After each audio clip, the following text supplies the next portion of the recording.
Well, welcome to the eighth part, I believe, to the family, reproduction, and gender chapter of the Marxian economics course.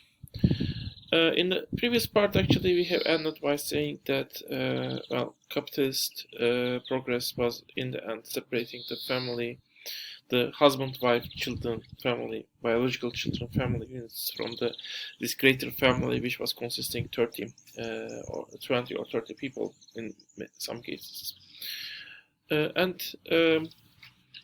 Now the question becomes, what will happen after this? Well, the main analysis of Engels of this new situation is, and he assumes this basically like the main end point the capitalist economic system has come. Women still remain at the house, do a significant part of the household work. Man is more advantageous outside of the house. It's interesting because at the beginning stages of the capitalist system, women were a significant part of the labor force, even though the relation between the husband and wife did not change. But he says basically, capitalist system in the end has brought the system to a point, and in that sense, he was right for the end of the beginning of the 20th century, where woman was doing household work and man was going out and doing the wage labor. But at that point, wage labor has become the dominant type of labor. I mean, it is the main social economic activity. While the female type of work was remnant of an old mode of production, feudalism, where once most of the work was done at house. And to be even worse, basically, to make things even worse, actually, the man is working inside of a factory or inside of a production facility where he meets with other workers, socialize, organize, and build this labor force, which labor class, which has consciousness and organized and is able to work for its rights, while women stay at home. They remain isolated. Okay, they might speak with their neighbors, but there is no economic relations or cooperation between the neighbor women, basically. So as a result, this system actually isolates women and make it less powerful compared with the case of the feudal era. Although, well, in the feminist literature, this outcome is discussed widely because it's argued that, I mean, in the feudal case, women were under the command of this vast family, and in many cases need to basically obey rules of different family members. Although they could also cooperate with the different family members. So having their own family where they are in charge actually take the place of the old female member of the family might be initially good for the wives. But of course, they are in charge of one man labor force, which is themselves. I mean, this might be something like maybe initially, after working so many times at the large corporations, being self-employed might be something good for the people, but it has its difficulties. Even if you are able to be actually self-employed, the sector allows it. It might have difficulties, especially if you are a woman. That's one person workforce, and you are just serving to your husband. That might be especially difficult, basically. So in case of Engels, this isolates the woman and separates it from the rest of the society. What is the solution? The solution was for Engels to make the woman join to the social workforce.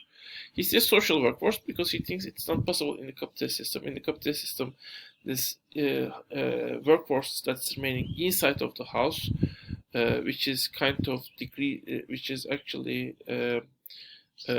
let's say decrease the amount of necessary income workers need to survive, since their wives are working also in the house. is beneficial for the capitalism. So capitalist system will never completely abolish it, according to Engels. So only in socialism you can make the woman join to the workforce, but in the end you should women to join to the social workforce. So work for the whole society, produce products that will be distributed to the whole society. So what will happen to the household work in that case? I mean, who will do the household work? According to Engels, well, basically all the household work will be replaced with household products will be replaced with the goods and services that are taken from the social production, basically. Not bought and sold. This is socialism, not capitalism, according to Engels. This won't happen in capitalism, but taken from the social production. Well, we should say what Engels has told actually has happened more or less within the capitalist system. And in that case, actually, we should go back to the original Marxism, I think, where he has written capitalism is the main force which is making all the differences of the workforce disappear. Woman and male worker will become being woman and or male worker becomes not that much important. So in the end, as at least some women who need to work, they created cheap labor force, and they actually opened the gate of all women to join to the labor force. And basically, initially, well, even though in the household women might still have a function, well, inside of the workplace, they can have another function, which is basically decreasing the wages. And just like in the initial phase of the capitalist system, these people who are coming from the villages, even though they don't have skills, basically, the production system has changed to open, to decrease necessary skills. Basically, when women join the labor force, they find in many cases jobs are open for them. This doesn't happen in all countries, but it's happened in the United States, for example, and in European countries. So maybe what Marx has said is in general happened in the whole world. It's happening in the whole world, and it has happened in at least some countries in the world. So what Engels has said, the women have joined to the socialized workforce, which is, of course, in case of capitalism, the wage workforce. And basically, many of the household products are now not taken, but bought from the socialized production, from the market, basically. What has this done under capitalist system? Well, basically, in the early phases of the capitalism, the phases that Engels has looked upon, as more people joined to the market force, this has actually created the separation between the pairs, the husband-wife pairs of the large family. Now we might say the fact that man and woman are both working has created also, let's say, separation between man and the wife and husband, basically.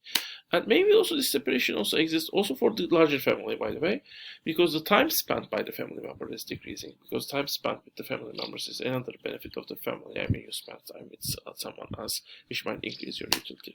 But also the dependency between family members has decreased. So there can be different reasons that can be discussed. So now we might say, as women are in the workforce and as they become less dependent on their husband's wage, and the household production becomes also mostly substituted by the market products, we see more and more divorce cases. Not extensively more, family is still the main type of living, but marriage ages get at least older. Not many of my friends have married, so at 40 the people usually marry. They are not like me, still, however, 30 is a common marriage age, or late 20s at least, is a common marriage age. Now, early 20s is seen at least by the people who are college graduates at a very early age. So where can this go? So we are going to almost an atomized, individualized the neoclassical economics, if you look to that, they have these atomized individuals that are each of them acting separately, and they are just connected through markets. Are we going there? Or are we going to maybe a new type of family relations where basically this social norms that we have inherited from the feudal era will be replaced by social norms we establish together with our consciousness, with our consensus, with discussion taken account in our preferences, or maybe the old family might find a way to survive. Old family structure, not only old family structure, not only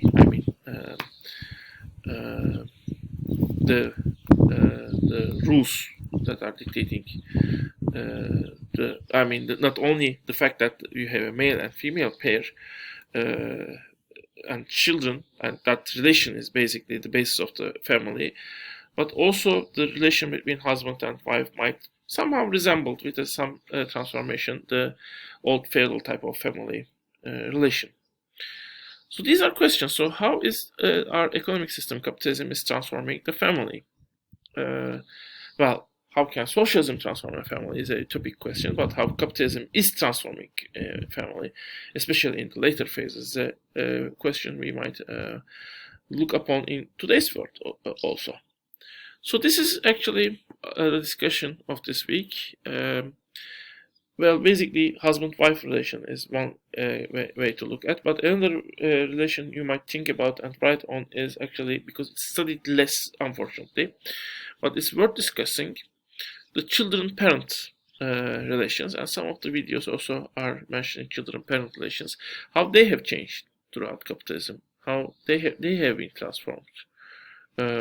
Compared with the feudal era and compared with the early phase of capitalist era, compared with the current later era, and how husband-wife relations are transformed is another thing, and how number of children, having children itself, and being married or being divorced, those decisions are being transformed. And is it something good that marriage rate somehow dropped? Maybe because does it mean the marriages are more healthy?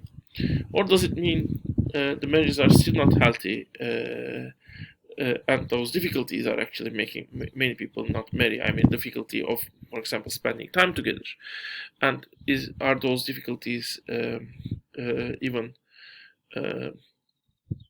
are those difficulties still also making the existing marriages more difficult to last compared with, let's say, previous phase of capitalism, or compared with the feudal era? So this is the question. This is the discussion of this week. So I'm looking forward for your comments. And this is kind of, we have gone briefly through the way Marxian economics tools can be used and are used to look to family, gender relations, and reproduction problem. And there's a vast literature on this. If you're interested, just tell me. I will show on this. And there is also a vast literature that criticizes Marxian economics, Marxian approach to the family. Feminist economics literature is also, in that sense, vast, and it's criticizing Marxian economics also, the look of Marxian economics to the family and gender relations. Anyway, I hope you enjoyed the lecture. And I hope to see you in the next lecture, which is on international economics, followed by development.